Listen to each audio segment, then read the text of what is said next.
창세기 22장 7절부터 14절, 구약 28쪽 한 절씩 교독하겠습니다. 제가 먼저 읽습니다. 이삭이 그 아버지 아브라함에게 말하여 이르되 내 아버지여 하니 그가 이르되 내 아들아 내가 여기 있노라. 이삭이 이르되 불과 나무는 있거니와 번제할 어린 양은 어디 있나이까. 아브라함이 이르되 내 아들아 번제할 어린 양은 하나님이 자기를 위하여 친히 준비하시리라 하고 두 사람이 함께 나아가서 하나님이 그에게 일러주신 곳에 이른지라.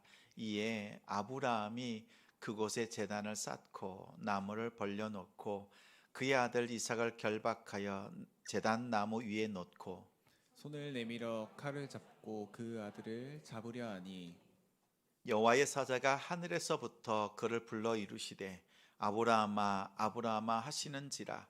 아브라함이 이르되 내가 여기 있나이다 하매 사자가 이르시되 그 아이에게 내 손을 대지 말라. 그에게 아무 일도 하지 말라. 내가 내 아들 내 독자까지도 내게 아끼지 아니하였으니 내가 이제야 내 하나님을 경외하는 줄을 아노라. 아브라함이 눈을 들어 살펴본즉 한 수당이 뒤에 있는데 뿔이 수풀에 걸려 있는지라. 아브라함이 가서 그 수당을 가져다가 아들을 대신하여 번제로 드렸더라. 아브라함이 그 땅 이름을 여호와 이레라 하였으므로 오늘날까지 사람들이 이르기를 여호와의 산에서 준비되리라 하더라. 아멘. 이해 안 되면 신뢰하고 이해되면 순종하라 라는 제목으로 말씀 전하겠습니다. 하나님께 기도하면 하나님께서 반드시 응답하십니다. 아멘 되세요? 한 번 더요. 하나님께 기도하면 하나님께서 반드시 응답하십니다.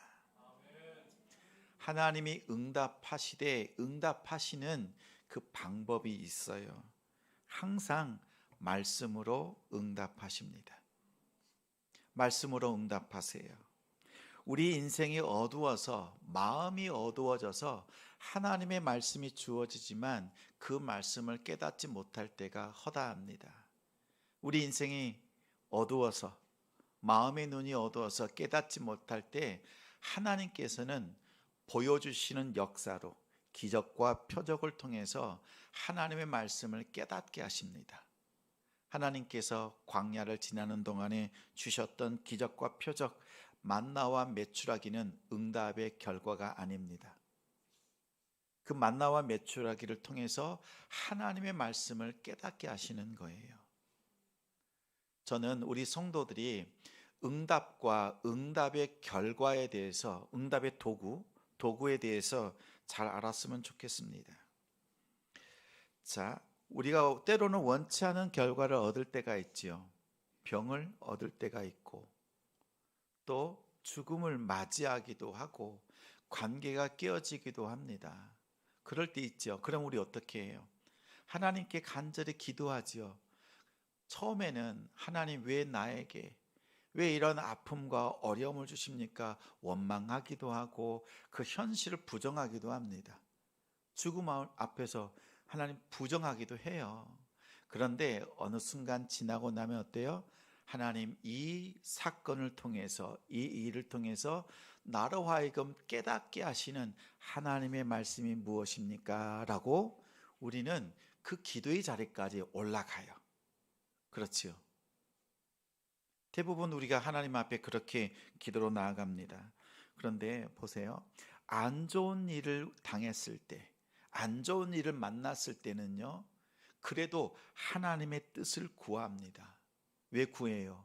이 안 좋은 일이 하나님의 뜻을 구하는 도구라는 사실을 깨닫기 때문에 그래요. 안 좋은 일이 기도의 응답이 아니잖아요. 그렇지요? 자, 그런데 반대로 좋은 일이 있습니다. 합격, 승진, 막 이런 좋은 일들이 있어요. 그럼 여러분, 그렇게 하나님께서 합격시켜 주시고 승진시켜 주시고 잘 되게 해 주실 때 여러분 더 기도해요? 기도해요, 안 해요? 안 해요. 왜 안 해요? 합격해 주시고 승진시켜 주시고 잘되게 해 주신 것이 기도의 응답이라고 생각하기 때문에 기도 더 안 합니다. 근데 하나님은요, 좋지 않은 것을 통해서 하나님의 뜻을 찾을 수 있도록 그것을 도구로 주신 것처럼 우리가 승진하고 합격하고 잘되게 하신 것도요, 도구로 주신 거예요. 이것을 아는 성도는 기도가 달라져요. 이렇게 기도하겠죠. 하나님, 저에게 합격시켜 주셨어요? 승진시켜 주셨어요? 저로 하여금 잘되게 하셨는데 하나님 무슨 뜻이 있어요? 라고 기도할 수 있는 성숙한 기도꾼들이 되기를 소망합니다. 저는 우리 성도들이요, 우리 일상에서 오는 좋지 않은 것, 나쁜 것들을 만날 때가 있어요. 좋은 것이 주어질 때도 있어요. 그러나 이 가운데 하나님의 말씀, 하나님의 뜻이 있다는 것을 알면서 기도할 수 있는 우리 성도들 되길 바라요. 그래서 기도의 응답은요, 말씀이에요. 이러한 것들, 좋은 것, 그렇지 않은 것들은 도구예요. 이것을 선명하게 구별하고 하나님 앞에 기도한다면 우리의 기도는 달라집니다. 기도의 방향도 완전히 달라져요. 그 결과 그의 삶도, 우리의 삶도 달라진다는 데 있어요. 아브라함이 하나님께 간절히 기도합니다. 하나님, 자식이 없습니다. 하나님께서 저 75세 때에 하늘의 별처럼 땅의 모래알처럼 큰 민족을 이루겠다고 하셨잖아요. 근데 아들이 없어요.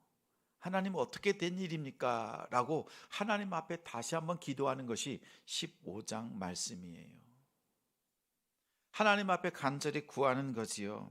하나님, 나에게 아들을 주시지 않으니까 저의 종 중에서 신실한 종 엘리에셀을 저의 상속자로 삼으면 되겠습니까? 하나님? 이런 거예요. 하나님께 따지듯이 기도합니다. 그때 하나님께서 창세기 15장 4절부터 6절에 말씀을 주세요. 화면 보고 같이 읽겠습니다. 여호와의 말씀이 그에게 임하여 이르시되 그 사람이 내 상속자가 아니라 내 몸에서 날 자가 내 상속자가 되리라 하시고 그를 이끌고 밖으로 나가 이르시되 하늘을 우러러 무뼈를 셀 수 있나 보라. 또 그에게 이르시되 내 자손이 이와 같으리라. 아브라함이 여호와를 믿으니 여호와께서 이를 그의 의로 여기시고. 자, 보십시오. 하나님께서요, 어떻게 4절에 보니까 하나님의 말씀으로 임하셨다라고 해요. 하나님은 기도에 항상 말씀으로 응답해 주십니다. 겉으로 드러나는 치유의 역사, 내 마음의 감동으로 오는 그 은혜 위로, 이 정도가 아니라고요. 항상 말씀을 찾는 것이 중요합니다. 응답으로 받은 말씀이 이루어질 때까지 우리는 기도하고 믿음으로 나아가야 돼요. 자, 저를 보세요.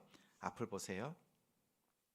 자, 하나님의 말씀이 기도하면 응답으로 주어져요. 응답이 이미 임했어요. 말씀이 내게 주어졌다라는 것은 응답이 된 겁니다. 말씀이 응답이에요. 근데 이 응답이 내 삶 속에서 이루어져서 하나님 앞에 드려지고 성취되는 데까지는 시간이 걸려요. 시간이 필요해요. 하나님의 말씀이 응답으로 임하였고 하나님의 말씀이 응답으로 임한 그 결과가 성취되고 이루어지는 데까지는 기간이 걸려요. 자, 응답이 있습니다. 성취됩니다. 이 사이 구간을 믿음의 구간이라고 할 수 있어요. 믿음의 구간. 응답되고 성취될 때까지는 뭐가 필요하다는 거예요? 믿음. 믿음이 필요한 거예요. 이 믿음을 가지고 하나님 앞에 나아가야 돼요. 이 믿음의 구간이 우리의 삶에 채워져 있단 말이에요. 근데 이 믿음의 구간을 두 가지로 말할 수 있어요. 우리가 응답받고 난 뒤에 성취될 때까지 견뎌내야 되잖아요. 뭘로? 믿음으로 견뎌내는데 두 가지가 있어요. 한 가지는 뭐냐면 이 믿음의 구간을 지나는 동안에 이해가 되는 사건들도 있지만 이해가 되지 않은 일들이 허다하다는 거예요. 두 가지예요. 이해가 될 때 우리가 해야 되는 일이 있고 이해가 되지 않을 때 해야 되는 일이 있습니다. 오늘 아브라함의 이 사건을 통해서 본문을 통해서 우리가 깨달아야 될 두 가지예요. 한번 따라서 하시겠습니다. 이해 안 될 때 신뢰하자. 이해되면 순종하자. 이 믿음의 구간에 하나님을 믿는 성도들이 해야 될 그 방법은 두 가지예요. 끝까지 신뢰하는 것, 그리고 즉시 순종하는 것입니다. 이 두 가지를 잘 하는 성도가 하나님께 복 받습니다. 아브라함이 여호와를 믿었습니다. 하나님께서 의로 여겨주시는 거예요. 그런데 아무리 기다려도 노력해도 아들이 생기지 않습니다. 그러자 인간적인 방법을 통하는 거죠. 방법을 씁니다. 아내 사라를 통해서 아들이 생기지 않으니까 어떻게 해요? 인간적인 방법이란 게 다른 것 뭐가 있겠어요? 또 다른 여자를 품에 안는 거죠. 사라가 시퍼렇게 두 눈을 뜨고 있는데 다른 여자를 품에 안습니다. 사실은 사라가 자기의 몸종이었던 하갈을 남편 아브라함에게 내어주는 거지요. 왜 내어줬을까요? 분명 하나님께서는 아브라함과 사라의 몸을 통해서 큰 민족을 이루겠다고 했는데 사라가 왜 인간적인 방법을 쓸까요? 또 아브라함은 그 인간적인 방법을 순순히 받아들입니다. 받아들인 결과가 어떻게 되었어요? 창세기 16장에 누가 태어나요? 하갈을 통해서 이스마엘이 태어납니다. 태어났을 때 하나님이 뭐라고 말씀하세요? 이스마엘은 약속의 자녀가 아니다. 약속의 자녀가 아니다라고 합니다. 근데 한 가지 증명된 것이 있죠. 아브라함은 아들을 낳을 수 있는 능력, 문제가 전혀 없다. 증명이 됐죠. 아브라함 나이가 많지만 아들을 낳는 데 있어서 문제가 없어요. 뭐가 문제예요? 사라가 불임의 문제가 있든지 아니면 애시당초 하나님의 말씀, 하나님이 문제이든지 둘 중에 하나인 거죠. 아브라함은 당당합니다. 떳떳하죠. 이제 나 아들을 낳을 수 있는 힘이, 생명이 그 안에 있다는 거예요. 그래서 하나님 앞에서도 사람들 앞에서도 떳떳합니다. 힘을 줄 수가 있는 거지요. 나는 문제가 없습니다 라고 말할 수 있지요. 근데 우리가 이럴 때가 있어요. 내가 문제가 없다는 걸 알 때, 내 믿음에도 문제가 없고 하나님 앞에 간절히 기도하는 그 기도에도 문제가 없어요. 떳떳하고 당당합니다. 그러면 누가 문제예요? 상대방이 문제고 지금 벌어진 그 상황이, 이해되지 않는 그 상황이 문제라고 우리는 생각하지요. 그렇지 않겠어요? 아브라함처럼 증명되었잖아요. 나한테 문제가 없다는 것이 더욱이 증명된 결과 어때요? 다른 사람을 쉽게 정죄할 수 있습니다. 이제 내 문제가 아니니까 너의 탓이라고, 원인이 너에게 있다라고 우리는 말할 수 있습니다. 근데 여러분 그거 아세요? 내가 옳다는 것이 증명되었을 때 오히려 우리는 더 쉽게 실수합니다. 아브라함도 실수한 거예요. 자신에게 문제가 없다는 것이 밝혀졌을 때 자신의 실수가 무엇인지를 깨달았어요. 그 실수는 다름 아니라 하나님을 믿기는 믿어요. 그런데 끝까지 신뢰하지 않은 거예요. 하나님을 믿기는 믿어요. 내가 끝까지 하나님을 신뢰하지 않은 자기 자신을 발견하는 겁니다. 신뢰하지 않는 것이 아니라 신뢰하기를 기뻐하지 않았던 거지요. 못한 게 아니라 안 했어요. 이스마엘이 태어났잖아요. 이스마엘이 약속의 자녀가 아니라고 해요. 그래서 이스마엘을 볼 때마다 뭐가 생각나겠어요? 하나님의 말씀이 생각나고, 이스마엘을 바라볼 때마다 뭐가 생각이 나요? 내가 끝까지 하나님을 신뢰하지 못한 결과로 태어난 아들이라고 자책하지 않았겠어요? 우리가 이런 실수를 자주 합니다. 내가 옳다는 것이 증명되었을 때 오히려 쉽게 더 정죄합니다. 오히려 하나님의 신실하심을 따르지 않는 우리의 연약한 모습들이 있습니다.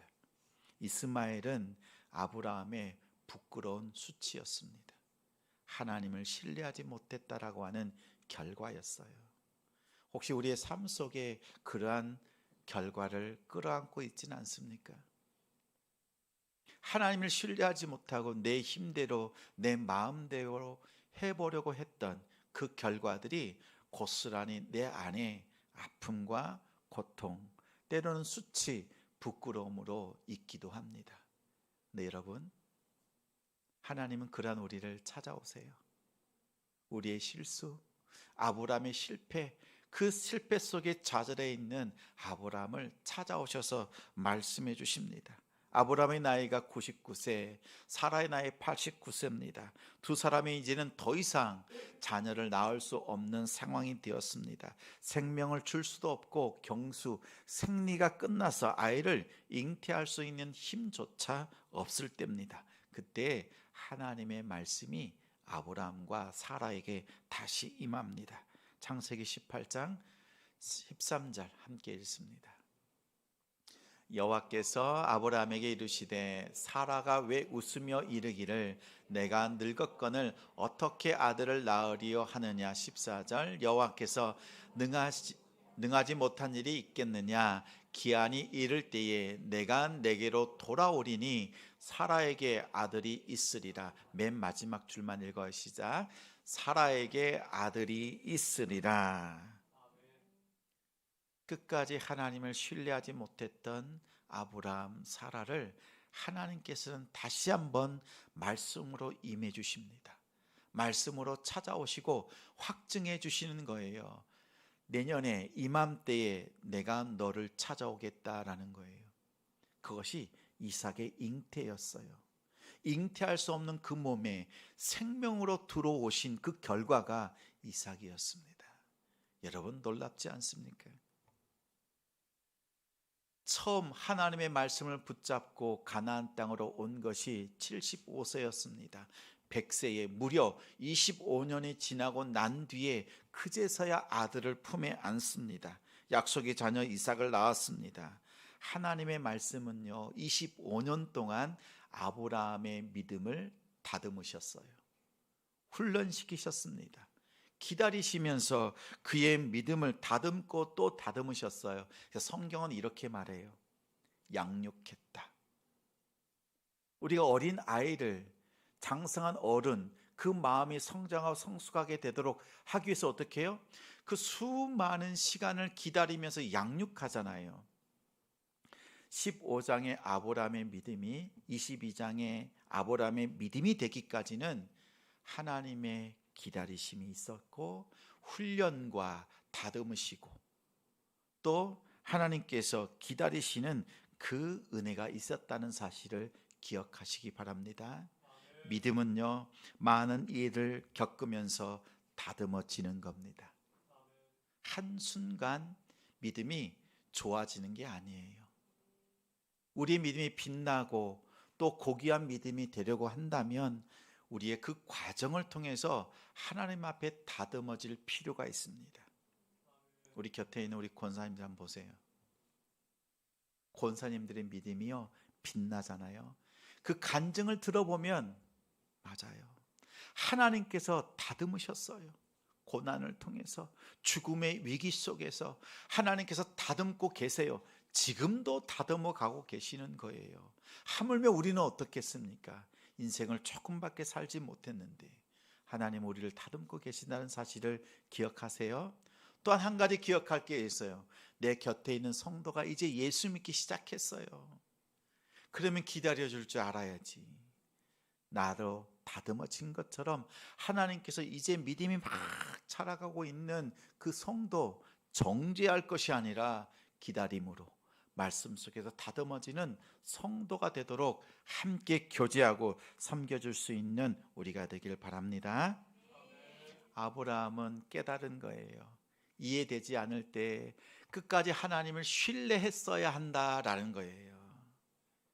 이것을 내가 깨닫지 못했을 때 부끄러운 결과를 낳았구나라는 사실을 알았습니다. 그런데 하나님께서 이러한 이제 끝까지 하나님을 신뢰하는 믿음을 가진 그 아브라함의 믿음을 다시 한번 테스트하십니다. 22장 우리 1절 2절 말씀이지요. 우리 같이 읽겠습니다. 그 일 후에 하나님이 아브라함을 시험하시려고 그를 부르시되 아브라함아 하시니 그가 이르되 내가 여기 있나이다.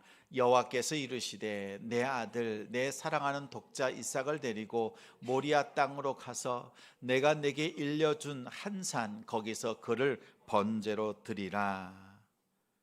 참 하나님 미워요. 하나님 저에게는 아브라함이 이렇게 말했겠죠. 저에게는 두 아들이 있습니다. 이스마엘도 있고 이삭도 있습니다.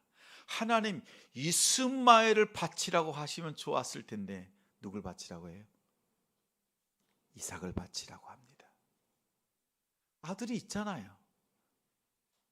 하나님은 아세요. 이 아브라함이 마음을 다해서 사랑하는 아들이 누구인가?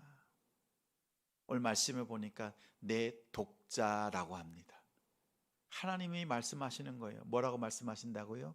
내 독자예요.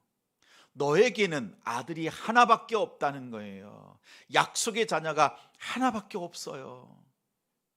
그 아들을 하나님께서 달라고 하십니다.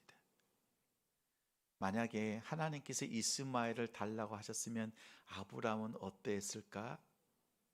하나님은 참 짓궂게도 그 이삭을 달라고 하시는 거지요. 하나님은 내가 가장 좋아하는 것, 내가 가장 사랑하는 것을 달라고 하세요. 왜 그런지 아세요? 하나님이 이삭을 달라고 하시는 이유는 뭐예요? 뭘 달라고 하는 거예요? 아들을 달라는 것이 아니라 너의 삶, 아브라함의 인생, 아브라함의 다음 세대까지 하나님께서 모든 것을 받기를 원하신다라는 거였어요. 하나님은 마음을 원하시는데 전부를 원하시는 거예요. 아브라함이 그 하나님의 뜻을 깨닫습니다. 그래서 지체하지 않습니다. 전처럼 주저하지 않습니다. 새벽에 일어납니다. 이삭과 함께 3일 길을 걸어서 하나님이 예비하신 지정하신 그 산 모리아 산에 도착합니다. 산에 올라가면서 종들에게 말하지요. 우리가 나와 이삭이 저 꼭대기에 올라가서 하나님께 예배하고 다시 두 사람이 내려올 것이다 라고 고백을 하고 종들에게 말하고 한 거예요. 근데 어떤 계획이 있어요? 꼭대기에 올라가서 죽이고 내려올 때는 어떻게 해요? 둘이 내려오겠다는 거예요. 무슨 뜻입니까?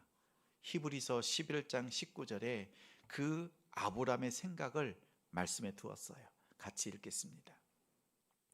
그가 하나님이 능히 이삭을 죽은 자 가운데서 다시 살리실 줄로 생각한지라 비유컨대 그를 죽은 자 가운데서 도로 받은 것이니라. 아브라함이 올라갈 때요, 내가 죽이면 하나님은 이 이삭을 살려내신다. 그래서 하나님의 놀라운 그 말씀을 기억코 반드시 성취시키신다라고 하는 확신이 있었던 거예요. 그 확신으로 나아갔던 겁니다. 그래서 히브리서에는 뭐라고 해요? 이삭은 이미 죽을 뻔했던 자가 아니라 죽은 자예요. 아브라함의 믿음 속에서는 이미 죽은 아들이에요. 그런데 누가 살려내요? 하나님이 살려내신 거예요. 이스마엘은 어떤 아들이에요? 신뢰하지 못해서 낳은 아들이었고, 이제는 약속의 자녀 이삭은 하나님 앞에 믿음으로 순종함을 통해서 다시 하나님이 살려내신 아들인 거예요. 이 엄청난 차이가 있는 거지요. 큰 민족을 이루겠다라고 하는 그 약속의 말씀이 아직 성취되지 않았어요. 그 과정 속에 있어요. 근데 아브라함은 배운 거지요. 이해되지 않은 상황 속에서는 어떻게 해요? 끝까지 하나님을 신뢰해야 된다. 내가 이해되지 않아도 하나님 이해시켜 주세요라고 울지 말고 그냥 하나님 신뢰하라는 거예요. 하나님 내 를 좀 설득시켜 주세요. 설명해 주세요. 이 상황이 도무지 이해가 되지 이게 아니에요. 이해가 안 돼? 그러면 나는 지금 하나님을 끝까지 신뢰해야 될 때구나. 이 사실을 깨달으라는 거예요. 우리의 기도는 어때요? 하나님 이해시켜 주세요라고 할 때가 허다합니다. 근데 오늘 이제 하나님께서 그의 믿음, 신뢰하는 믿음으로 나아가고 있는데 그를 시험하시는데 어떻게 해요? 어떤 믿음이 되게 하시는 거예요? 이제 하나님이 그의 믿음이 어떠한지, 어떠한 믿음인지를 보기를 원하신다는 뜻을 알고 하나님의 말씀을 알고 어떻게 해요? 즉각 순종한 것이 모리아산이었던 겁니다. 이해될 때는 어떻게 해야 돼요? 즉시 순종한다. 아브라함은 이것을 배웠던 거예요. 이해 안 될 때는 끝까지 신뢰한다. 끝까지 하나님 바라본다. 이해시켜달라고도 하지 않는다. 이 믿음이 중요해요. 이해되면 즉각 순종한다.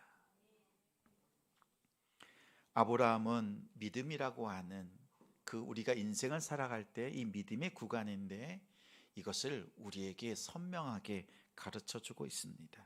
근데 가르쳐 줄 때 말씀을 통해서 우리는 배우지만 아브라함은 자기의 자녀, 약속의 자녀, 하나님이 살려주신 그 이삭에게 그 믿음을 계승합니다. 7절 말씀 같이 읽겠습니다. 이삭이 그 아버지 아브라함에게 말하여 이르되 내 아버지 하니 그가 이르되 내 아들아 내가 여기 있노라. 이삭이 이르되 불과 나무는 있거니와 번제할 어린 양은 어디 있나이까. 지금 아버지 아브라함과 함께 모리아 산으로 올라가는 이삭이 궁금합니다. 좀 이상해요.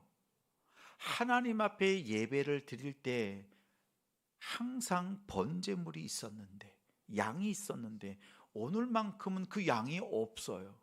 이상하다. 이해가 되지 않는 상황인 거죠. 분명히 올라가서 번제물을 드릴 건데 그 양이 없네.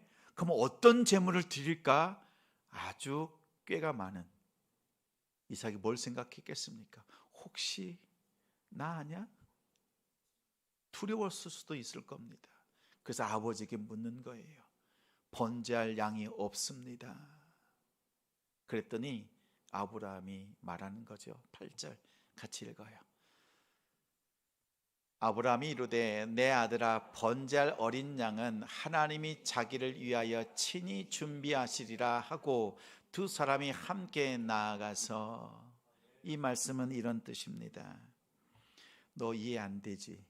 이 상황이 번제할 양이 없는 게 이해 안 되지? 속으로는 너다 이놈아 이렇게 해야 되는데 차마 그 말을 못합니다. 하나님께서 친히 자기를 위하여 준비하시리라. 누굴 위해 준비하신다고요? 여러분, 누굴 위해 준비하신다고요? 하나님이 예배를 준비하시고 어린 양을 준비하시는 것은요, 여러분을 위해서 주시는 게 아니에요. 우리가 곧잘 착각합니다. 하나님의 응답, 그 응답은 나를 위해서 주신 것이라 생각할 때가 많아요. 그런데 하나님의 응답은요, 하나님 자신의 영광을 위해서 내어주시는 하나님의 준비하심이란 사실을 꼭 기억하길 바랍니다. 이삭에게 말하는 거예요. 너 이 상황이 이해가 되지 않지? 이해가 되지 않을 때는 나도, 아버지인 나도 순종이 잘 안 되더라. 순종할 수 없더라. 그런데 이제는 그러한 이해가 되지 않은 상황 속에서도 하나님을 신뢰해야 되겠다. 하나님을 끝까지 한번 신뢰해 보지 않겠니? 라고 이삭에게 아브라함이 말한 겁니다. 오늘 8절 말미에 보니까 어떻게 말해요? 두 사람이 함께 나아가는 거예요. 이해되지 않을 때 하나님을 신뢰해라. 하나님이 준비하신다. 그리고 순종하며 나아가는 그 아브라함을 바라보면서 이삭이 배우는 거예요. 신앙이 계승되는 겁니다. 끝까지 신뢰하는 믿음, 그리고 순종하는 그 믿음이 이삭에게 부어지는 거지요. 그 아들이 아버지의 손, 늙은 아버지의 손을 뿌리치고 밀쳤으면 쉽게 도망갔을 거예요. 그런데 결박되잖아요. 나무 위에 얹어지잖아요. 하나님 앞에 바쳐지겠다고 순종으로 나아가잖아요. 이것은 이삭의 순종이 없이는 불가능한 일입니다. 모리아산은 아브라함의 신뢰, 또 이삭의 순종이 하나님 앞에 드려진 거룩한 장소가 되었습니다. 우리가 다음 주 추석을 맞이합니다. 우리 성도들에게 당부해요. 우리 형제들을 만나고 또 가족들을 만납니다. 자녀들을 만나기도 하지요. 그럴 때 자녀들이 하는 이야기, 가까운 친척들이 하는 이야기를 가만히 들어보십시오. 두 가지예요. 인생을 살아보니까 이해 안 되는 일들이 너무 많다는 거예요. 그럼 어떻게 해줘야 돼요? 그럴 때 하나님을 신뢰하자라고 하는 메시지를, 말씀을 줄 수 있는 우리 성도들 되기 바랍니다. 그리고 이런 좋은 일이 있어. 그러면 하나님의 계획하심이 있다, 하나님의 뜻이 있다라는 것, 그래서 즉각 순종해 보자라고 하는 말씀을 자녀 세대에게 가르치는 우리 부모들이 되길 소망합니다. 오늘 말씀은 거기에 있어요. 여러분 추석 연휴를 준비하십시오. 고단하겠지요. 전 부치느라고, 또 사람들 만나느라고 힘든 부분도 있을 겁니다. 여러 가지 일들이 있겠지만 그 과정을 통해서 이 말씀을 나눌 수 있는 우리 성도들 되시기 바라요. 한번 더 따라하겠습니다. 이해 안 될 때 끝까지 신뢰하자. 이해되면 즉시 순종하자. 이 말씀을 품고 추석 연휴를 준비하십시오. 하나님께서 복 주십니다. 자, 그리고 하나님께서 이렇게 우리가 신뢰하는 마음으로 순종함으로 나아가면 그 결과는 하나님이 준비하신 것을 우리로 하여금 누리게 하시는 데 있어요. 하나님이 준비하신 그 길은 우리에게 가장 알맞고 가장 복되고 선한 길입니다. 아브라함과 이삭이 신뢰와 순종으로 나아갈 때 하나님이 자기를 위하여 준비하신 것이 뭐가 있어요? 양 한 마리를 준비하셨어요.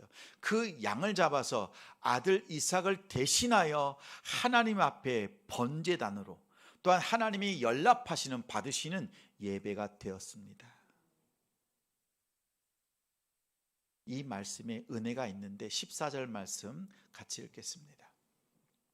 아브라함이 그 땅 이름을 여호와 이레라 하였으므로 오늘날까지 사람들이 이르기를 여호와의 산에서 준비되리라 하더라. 하나님께서 친히 준비하시겠다, 또 하나님이 준비하신 그 일에 대해서 여호와 이레였어요. 모리아산은 여호와 이레예요. 오늘 마지막 구절에 보니까 여호와의 산에서 준비된다라고 하는 말씀이 있지요. 이 말씀은 성전이 지어지고 십자가까지 나아가는 말씀이에요.